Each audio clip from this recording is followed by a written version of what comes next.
Good afternoon, I'm Denise Tan and this is One News Now.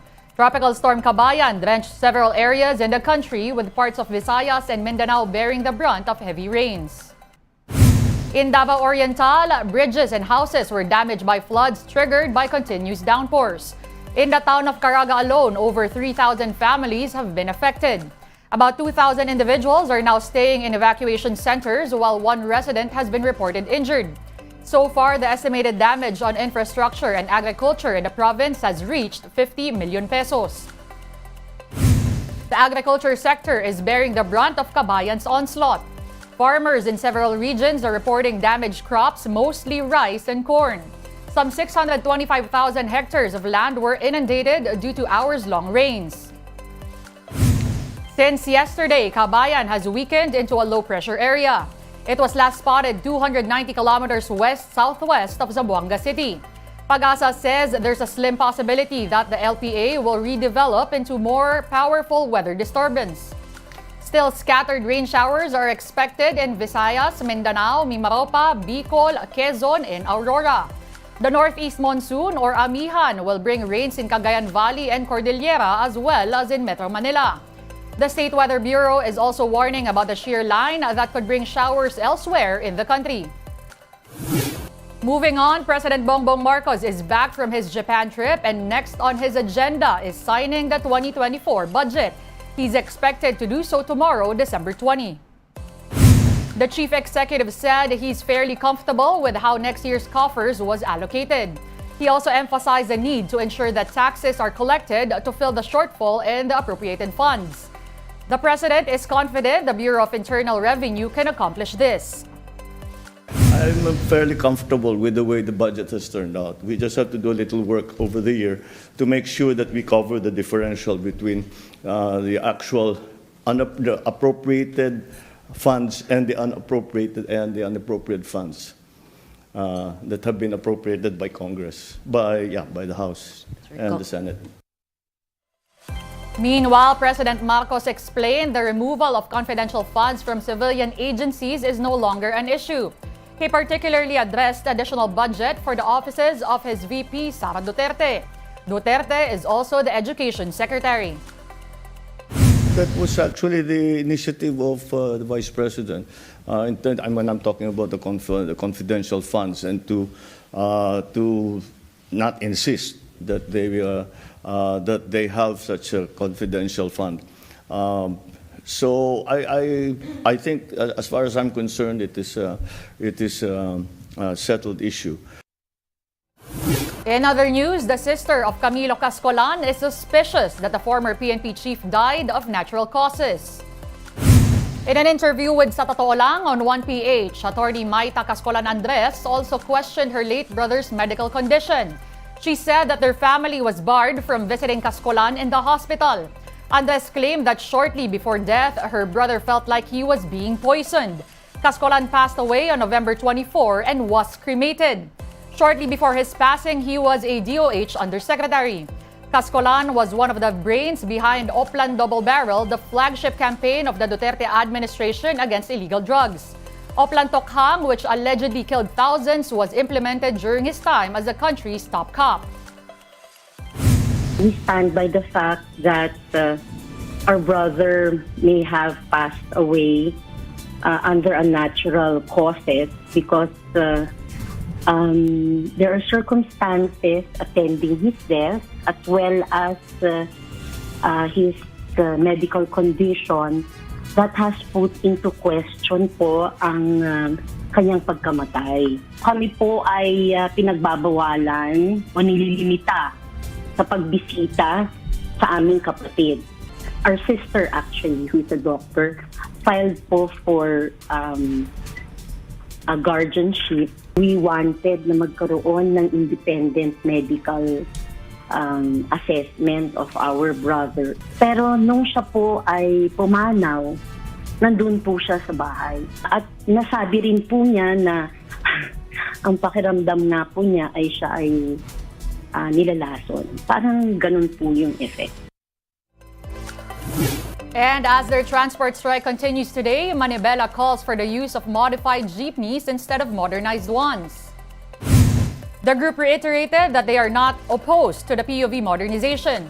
In fact, they have already refurbished some of their jeepney units, but Manibela insisted that upgrades should be made more affordable. For this, they're proposing a shift to modified jeepneys that are locally made and only cost up to 600,000 pesos. These vehicles still look like the classic Sarao type units and can seat up to 25 passengers. Upgrades for these modified jeepneys like air conditioning are also cheaper at 200,000 pesos max. The cost is more than half the price of the minibus that the government is recommending, pegged at over 2 million pesos. The LTFRB is yet to respond to this proposal. Alam niyo naman po ng Pilipino, kung makakatipid tayo, sana makatipid tayo. Pero yung kalidad, hindi naman nakukompromiso. Tignan natin, mura, gawang Pinoy. Pero matibay, maganda, maayos at compliant naman siya. Alam niyo, yung mga local manufacturer natin, tinanong minsan ng LTFRB, magkano yan? Ang sabi ng tao ng LTFRB doon sa manufacturer, ay masyadong mura, wala tayong kikitain dyan. Time to take a quick break. One News Now will be back with more stories after that. Stay with us.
You're still watching One News Now. I'm Denise Tan. Here's a landmark ruling coming out of the Vatican. Now priests can give blessings to same-sex couples on one condition.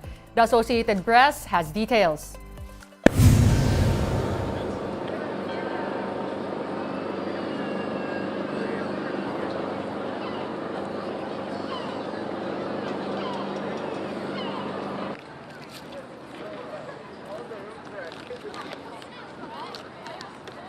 È la prima volta che si cita proprio il tema benedizioni collegato al tema coppie dello stesso sesso, quindi è un cambiamento importante, quindi si prende coscienza del fatto che ci sono coppie dello stesso sesso e che queste coppie dello stesso sesso possono essere benedette.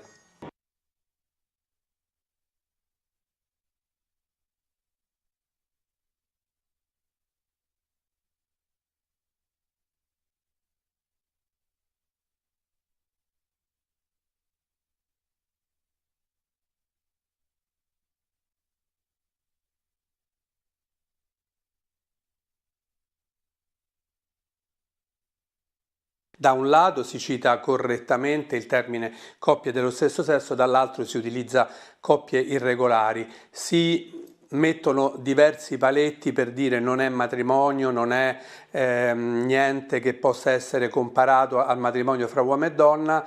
Questo ovviamente per chi come noi, persone omosessuali eccetera, vivono la loro condizione di coppia, ovviamente non è accettabile in senso assoluto, però ci riconosciamo che è un grandissimo passo in avanti.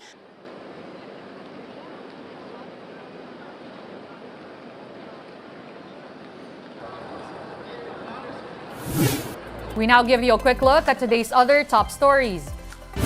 President Marcos has a new agency under his office that will oversee investments and economic pledges. Executive Order 49 just created the Office of the Special Assistant to the President for Investment and Economic Affairs. It will be headed by Presidential Advisor on Investment and Economic Affairs Frederick Go, who will hold the rank of a secretary. Go will advise the President on economic matters such as inflation and food security and will make sure that investment pledges are realized. He will also chair the economic group with agencies including NEDA, DOF, and DTI mandated to regularly report to him. Go was the president and CEO of Robinson's Land. He likewise headed the Luzon International Premier Airport Development. He's a nephew to late John Go Kung Wei, a founder of the JG Summit Holdings empire. Interior Secretary Benhur Abalos is urging local governments to pass ordinances that will totally ban the use of firecrackers. He also wants the prohibition of individual fireworks displays. Instead, Abalos wants supervised fireworks displays in common spaces such as municipal town halls. This way, the DILG chief said injuries and other untoward incidents can be prevented during the holiday season. Meanwhile, oil companies have implemented mixed adjustments on fuel prices starting today. Diesel is now more expensive by 10 centavos while kerosene is cheaper by nearly a peso per liter. Prices of gasoline remain unchanged. And the MMDA spread some Christmas cheer along EDSA Cubao this morning. Traffic enforcers gave away grocery packs to about 300 riders. The agency says it will field over 2,000 personnel with the anticipated holiday rush peaking in the next couple of weeks. One News Now will be back at 3:15 p.m. Join us again later. I'm Denise Tan. We are One News.